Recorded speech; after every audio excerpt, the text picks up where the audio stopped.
All right, today's word is affective. It's an adjective, and all it really means is related to moods, feelings, or emotions. So, if you're in a situation that's hitting you right in the feels, you can call it affective because it's all about emotions. Let's hear it in action. His affective struggles were clear.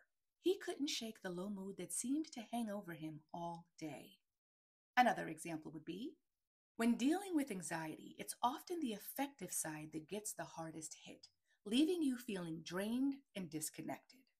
Another example, the therapist explained how affective disorders could impact a person's daily life, especially the ability to connect with others. So, if you're ever feeling those affective waves, whether it's a high or low, just know it's all part of being human.